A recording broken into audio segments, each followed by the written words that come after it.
Selamat berjumpa kembali Bapak Ibu Saudara-saudari umat beriman terkasih dalam Tuhan. Selamat berakhir pekan pada hari Sabtu tanggal 29 Maret 2025. Saya mengajak kita sekalian hari ini merenungkan kutipan Injil Lukas bab 18 ayat 9 sampai 14. Ini tentang dosa flexing, pencitraan. Apalagi kalau itu pencitraan di hadapan Tuhan. Kita mendengarkan sabda Tuhan. Dalam nama Bapa dan Putra dan Roh Kudus. Amin. Sekali peristiwa, Yesus menyatakan perumpamaan ini kepada beberapa orang yang menganggap dirinya benar dan memandang rendah semua orang lain. Ada dua orang pergi ke bait Allah untuk berdoa. Yang satu adalah orang Farisi dan yang lain adalah pemungut cukai. Orang Farisi itu berdiri dan berdoa dalam hatinya begini, "Ya Allah, aku mengucap syukur kepadamu karena aku tidak sama seperti semua orang lain. Aku bukan perampok, bukan orang lalim, bukan pesina, dan bukan juga seperti pemungut cukai ini. Aku berpuasa 2 kali seminggu. Aku memberikan 1/10 dari segala penghasilanku." Tetapi pemungut cukai itu berdiri jauh-jauh. Bahkan ia tidak berani menengadah ke langit, melainkan ia memukul diri dan berkata, "Ya Allah, kasihanilah aku, seorang berdosa ini." Aku berkata kepadamu, orang ini pulang ke rumahnya sebagai orang yang dibenarkan Allah. Sedang orang lain itu tidak. Sebab barang siapa meninggikan diri akan direndahkan, dan barang siapa merendahkan diri akan ditinggikan. Demikianlah sabda Tuhan. Bapak Ibu Saudara-saudari umat beriman terkasih dalam Tuhan. Seorang bijak pernah mengatakan kalimat ini, "Dosa ada di mana-mana. Akar dosa ada dalam diri manusia." Karena itu, setiap manusia adalah orang berdosa. Kita semua, saya dan Anda sekalian, termasuk orang-orang kudus, para santo-santa. Mereka juga pernah hidup sebagai manusia dan pernah berbuat dosa. Tetapi mereka telah berusaha dengan susah payah untuk berubah menjadi orang yang baik. Orang yang hidupnya lurus di hadapan Tuhan. Orang yang berusaha hidup kudus.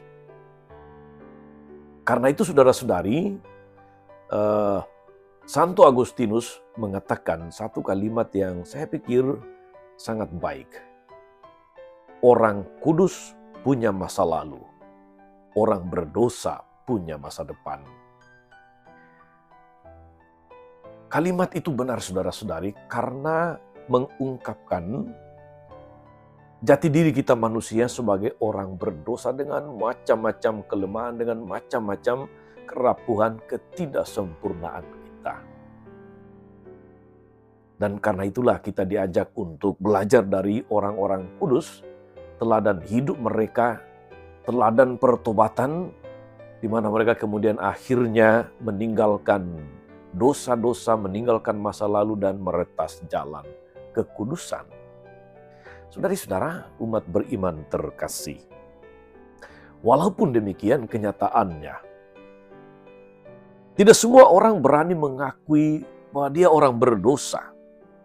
Atau paling tidak pernah jatuh ke dalam dosa-dosa terhadap Tuhan, dosa terhadap sesama, dosa terhadap diri sendiri bahkan. Orang yang menyadari diri berdosa dan berani mengakuinya, sungguh diperhatikan Tuhan, sungguh dibenarkan oleh Tuhan.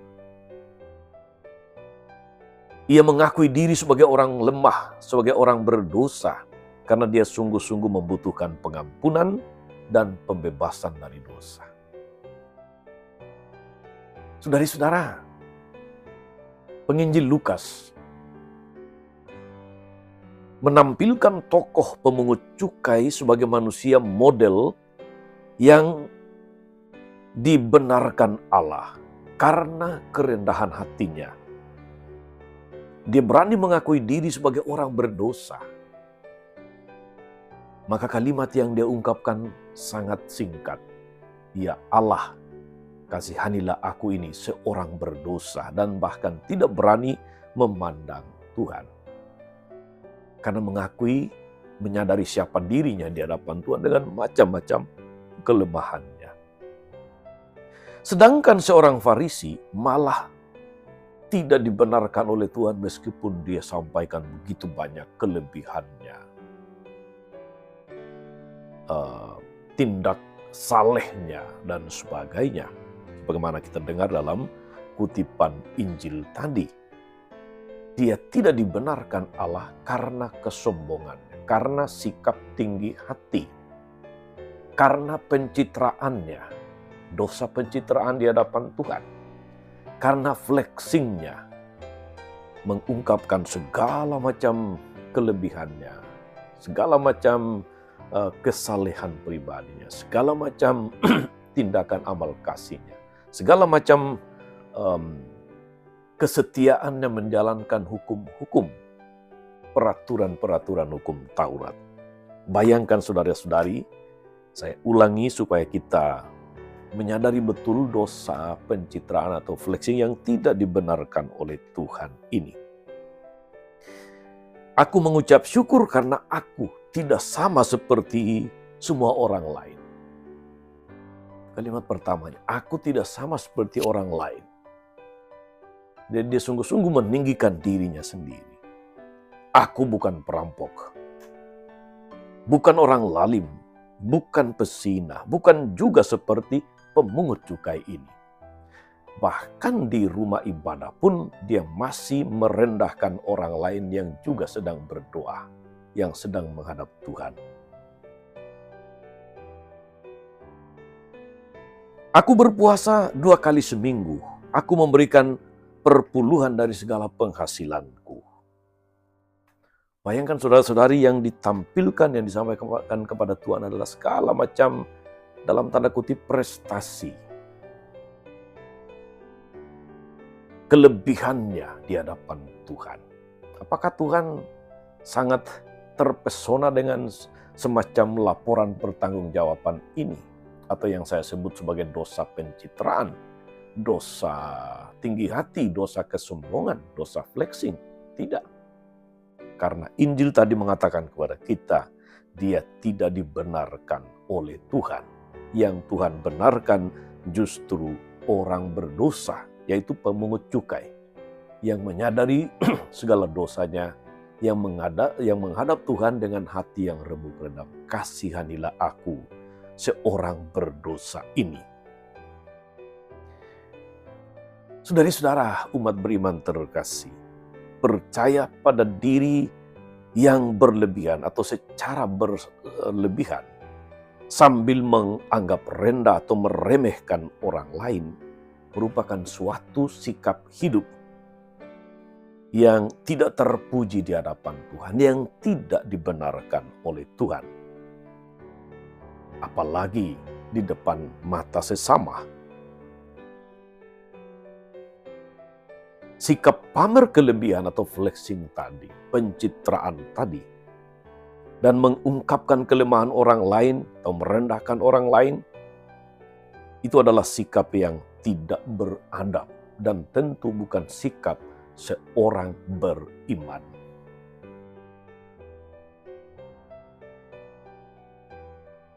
Hal ini sangat kentara diperankan oleh orang Farisi tadi. Aku bukan orang seperti orang lain. Aku bukan perampok. Aku bukan orang lalim. Bukan pesina. Dan bukan juga seperti pemungut cukai ini. Gaya hidup macam orang Farisi ini, saudara-saudari, cukup sering juga terjadi dalam kehidupan bersama kita. Ada saja orang yang selalu merasa dirinya paling tinggi, paling saleh, paling murah hati karena bersedekah atau beramal kasih. Ada. Meskipun juga ada banyak orang yang punya macam-macam, katakanlah, kelebihan prestasi, penghayatan agama atau iman yang bagus, tetapi memilih merendahkan diri, memilih tidak diketahui orang lain, banyak juga. Tetapi kita diajak saudara-saudari pada masa prapaskah yang kita sebut sebagai masa tobat, masa mendekatkan diri kepada Tuhan, kita menghadap Tuhan dengan hati yang remuk redam. Kita menghadap Tuhan dengan kerendahan hati, bukan dengan meninggi-ninggikan diri, bukan dengan memamerkan segala macam olah rohani, kesalehan pribadi yang luar biasa. Itu biarlah Tuhan yang menilai. Tapi memamerkannya kepada Tuhan, kepada sesama, itu tentu bukanlah sikap atau ungkapan iman yang terpuji. Moga-moga saudari-saudara kita diteguhkan untuk menghayati masa tobat kita dengan hati yang remuk redam, hati yang penuh dengan kerendahan hati. Kita hayati iman kita menjalankan segala macam tindakan-tindakan iman, segala macam olah rohani atau kesalehan dengan tulus dan bukan demi pencitraan, bukan demi flexing. Saya percaya saudari-saudara yang mendengarkan renungan ini adalah orang-orang yang rendah hati, yang menyadari siapa diri di hadapan Tuhan, yang tidak merendahkan orang lain lalu kemudian meninggikan diri sendiri. Tetaplah bersemangat menjadi pribadi yang rendah hati saudara-saudari, sebab Tuhan membenarkan orang-orang yang merendahkan diri di hadapannya. Tuhan Yesus memberkati. Amin. Tuhan Yesus Kristus, kami bersyukur atas firman-Mu yang sungguh meneguhkan kami, khususnya dalam menghayati masa prapaskah, masa tobat kami, masa merendahkan diri di hadapan-Mu. Jauhkan kami dari sikap meninggikan diri, sikap tinggi hati, pencitraan, flexing. Dan kuatkan kami agar kami boleh menghadap padamu dengan hati yang remuk redam. Dengan penuh kerendahan hati menyadari siapa diri kami di hadapan-Mu. Semoga dengan demikian hidup kami semakin bertumbuh dan kesaksian kami berbuah di tengah dunia. Terpujilah nama-Mu sepanjang segala masa. Amin. Saudari-saudara sekalian, berkat Allah turun atas saudara-saudari. Atas mereka yang kita doakan atau kita janjikan doa, mereka yang sakit dan menderita, segala rencana, karya dan pelayanan hari ini Bapa dan Putra dan Roh Kudus. Amin. Tetap sehat, teruslah menjadi berkat. Jangan lupa like, subscribe, nyalakan lonceng notifikasinya. Salam 52, Tuhan memberkati.